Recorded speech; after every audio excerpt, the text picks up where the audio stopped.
네, 오늘 설교 제목은 우리가 주께 범죄하였나이다 입니다. 크리스찬은 어떤 사람들인가? 저는 이렇게 말하고 싶습니다.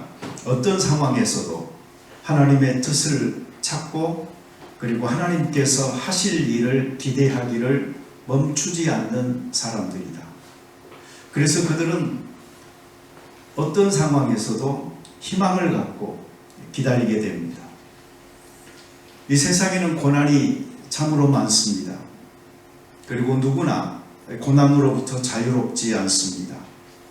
우리가 고난을 어떻게 이해하느냐 하는 것이 우리가 갖고 있는 신앙에도 지대한 영향을 미치고 이것이 바로 세계관을, 가치관을 형성하는 것이다 라고 생각합니다.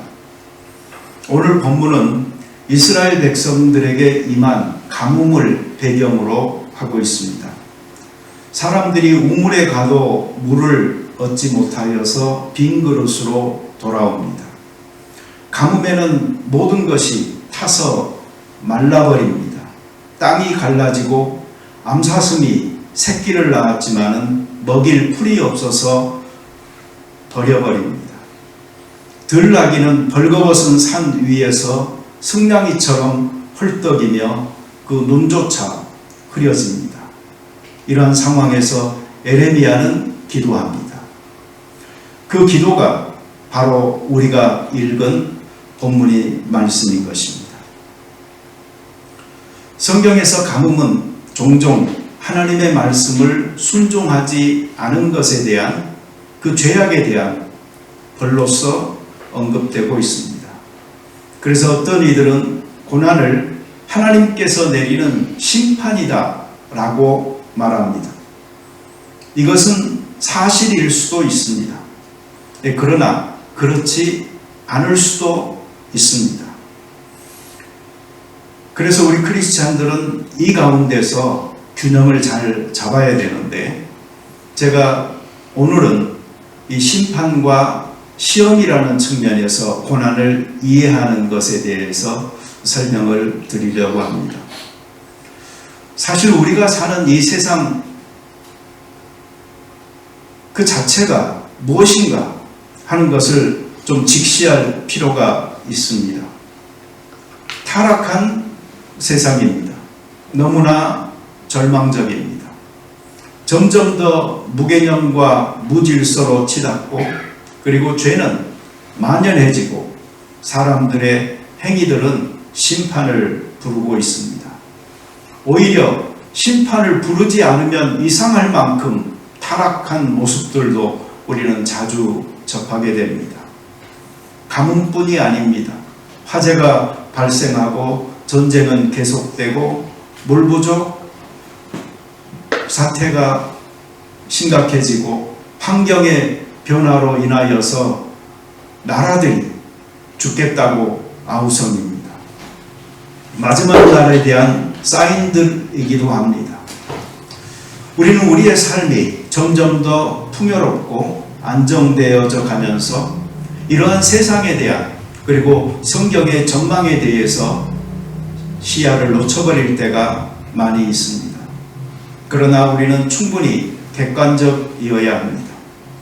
도덕적으로 이 사회가 얼마나 타락했는지, 사람들이 얼마나 무도하게 행하는지, 우리들 모두가 조금만 눈을 들어 살피고 우리의 양심을 보면은 다 알고 있지 않습니까?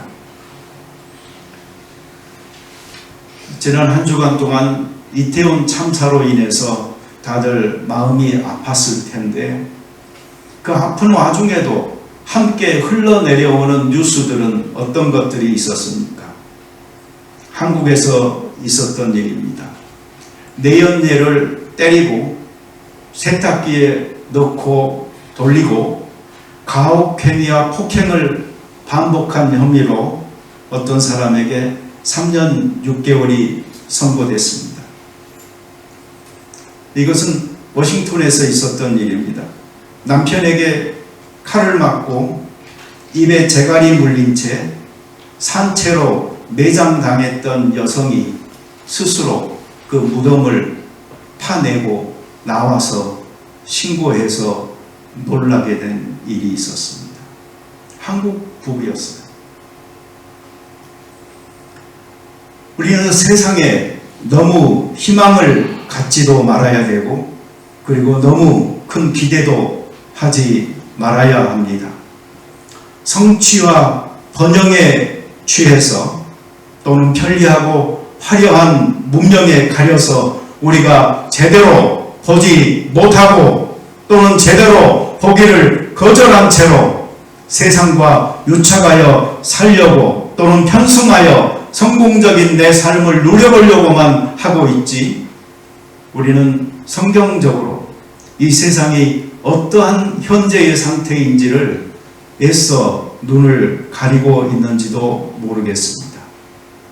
타락할수록 공평과 정의는 물 건너갑니다. 기울어진 운동장은 점점 더 한편으로 기울고, 부익부 현상은 심화되고, 기득권자들의 연대는 점점 더 공고해지면서 없는 자, 아픈 자들이 더 아프고 더 배고픈 시대가 되어져 가고 있는 것입니다. 타락한 이 세상은 하나님의 나라의 공의와 정의가 그리고 사랑이 서지 못한 채 오히려 잠언서에서 이야기하고 있는 타락한 세상의 질서가 그대로 드러나고 있는 것입니다. 게으르면 배고프다. 버려지면 공포스럽다. 병들면 죽는다. 어리석은 자를 사귀면 재앙이 온다. 등등 여러 인간의 철학과 지혜로 이해되어질 세상 가운데서 우리는 참으로 하나님을 두려워할 줄 아는 경외하는 지혜를 가질 필요가 있는 것입니다.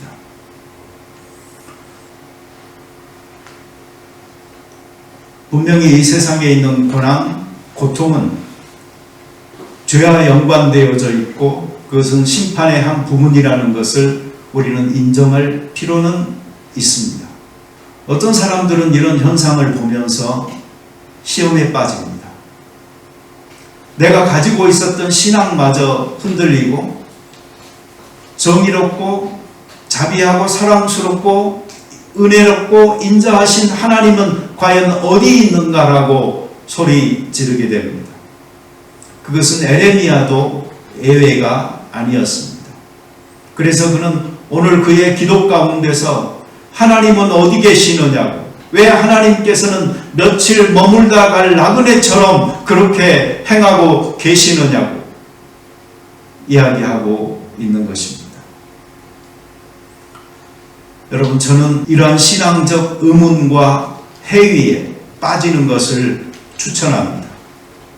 만약에 여러분들이 믿음 생활을 하면서 믿음이라는 것은 그저 믿는 것이다, 의심하는 것이 아니다, 하나님께 질문하는 것은 불경한 것이고 개들면 안 된다라고만 생각하고 있다면 그건 잘못 쇠뇌된 것입니다. 우리는 우리의 신앙을 끊임없이 의문하면서 공고하게 다져나가야 될 책임이 있는 것입니다. 그래서 질문하지 않는 사람들은 믿으려고 하는 의도가 있는가라고 생각할 수 있을 정도로 자기들의 믿음에 대하여서 질문하지 않는 경우도 많은 것입니다.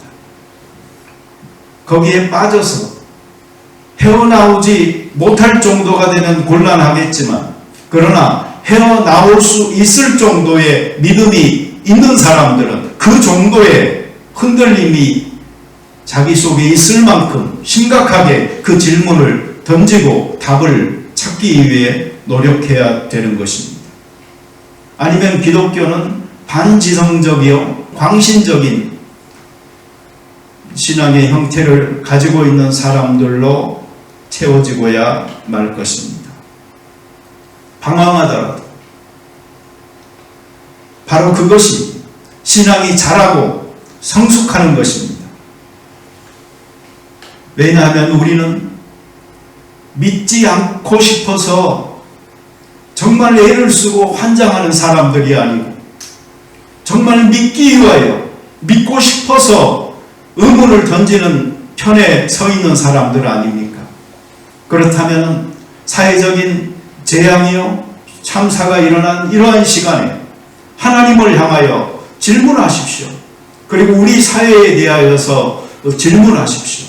이 사람들이요, 믿음과 회의에 대하여서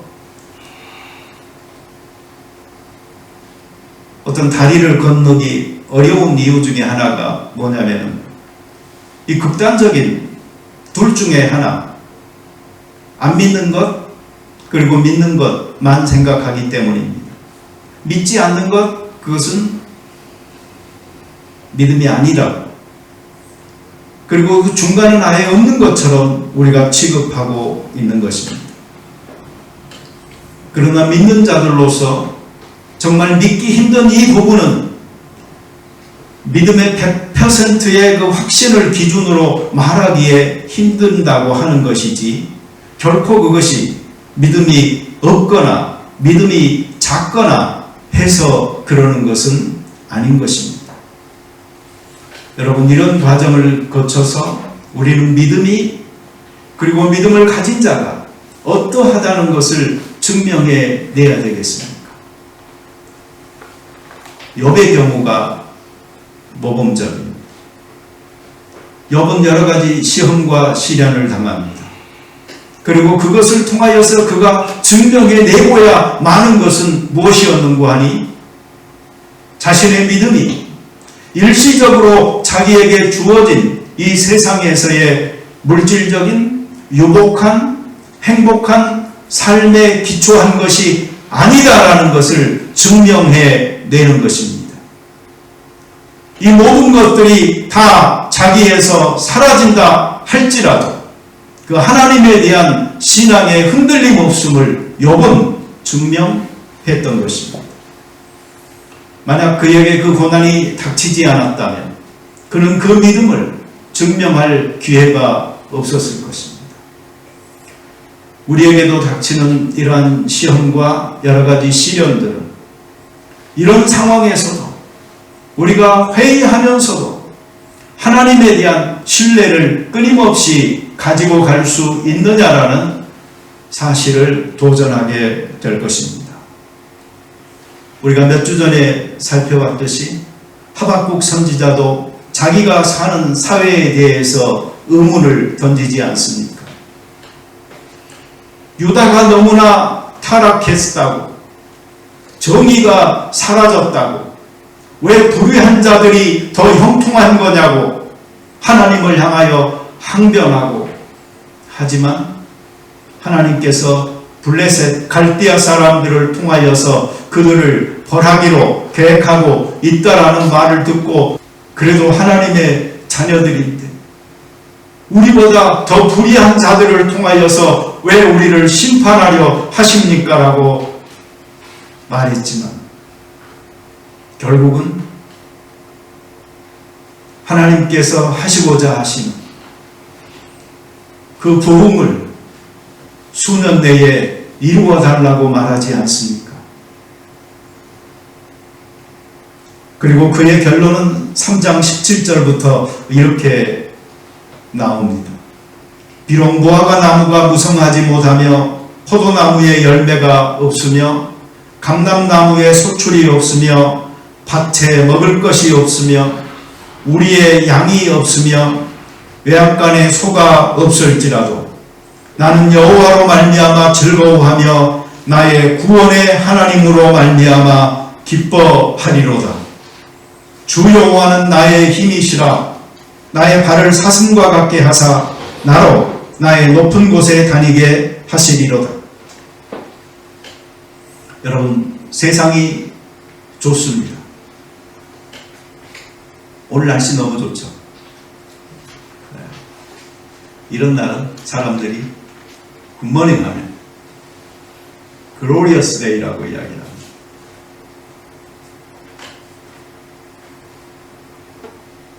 이 세상은 하나님께서 우리에게 우리의 삶의 터전을 잡고 누리라고 주신 곳이지만, 그러나 이 세상의 현주소는 타락한 곳이요 구원을 열망하고 있는 곳이라는 것을 잊어서는 아니 되겠습니다. 너무나 취하지도 말고 너무 동화되지도 말고 너무 가까이 가지도 마십시오. 어쩌면 한 몸이 되어져 버린 거 아닌가 반성도 해보십시오. 하나님의 경고음이 내 삶에 그리고 이 사회에 내 개인에게도 그리고 크리스찬들에게도 들리고 있지는 않습니까? 할로윈데이 왜 죽음과 귀신들의 놀이에 재미가 있다고 그렇게 사람들이 몰려야 하는 것입니까?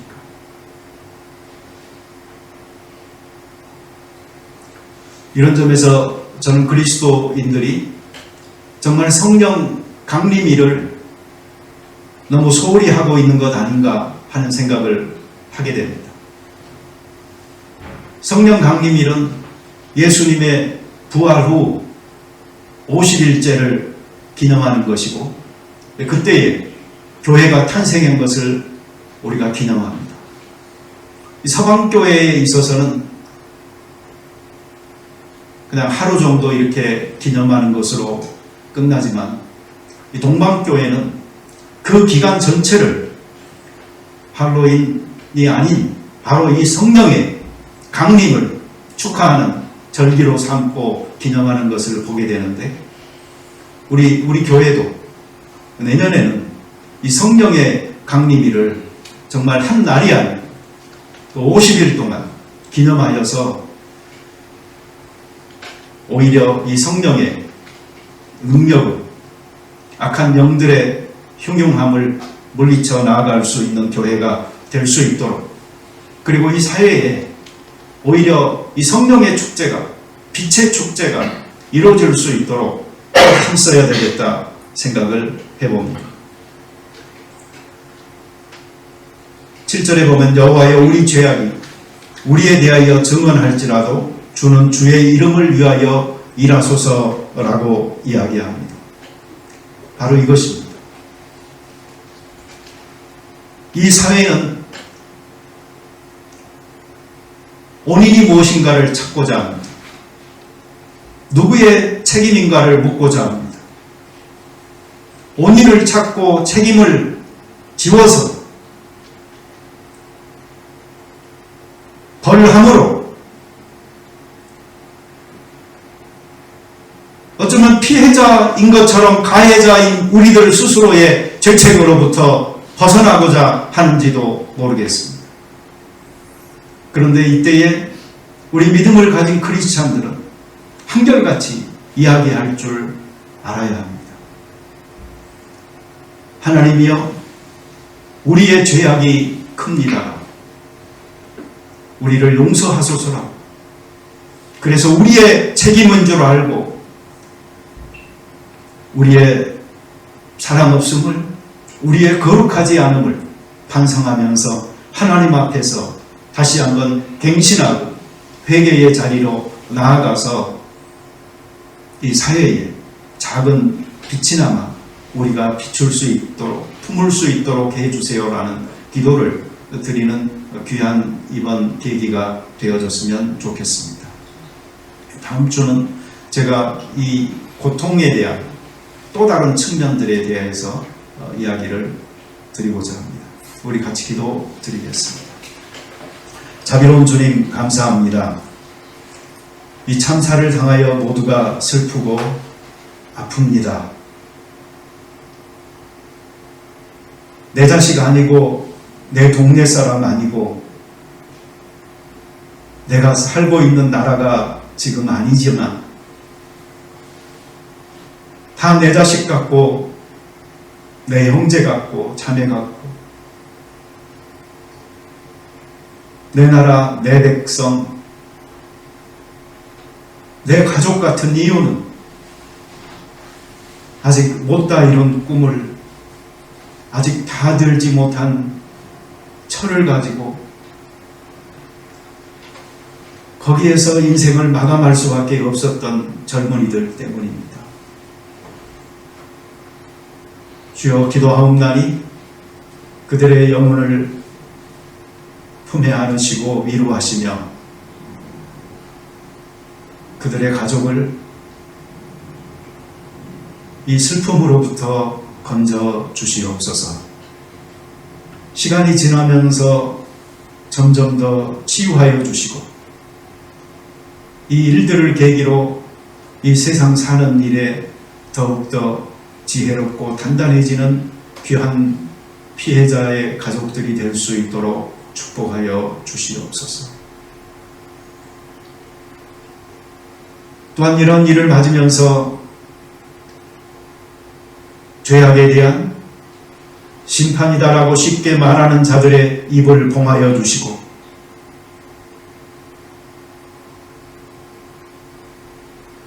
믿음조차 이런 일도 인하여 흔들렸다라고 말하는 사람들의 믿음을 굳건하게 잡아 주시옵소서.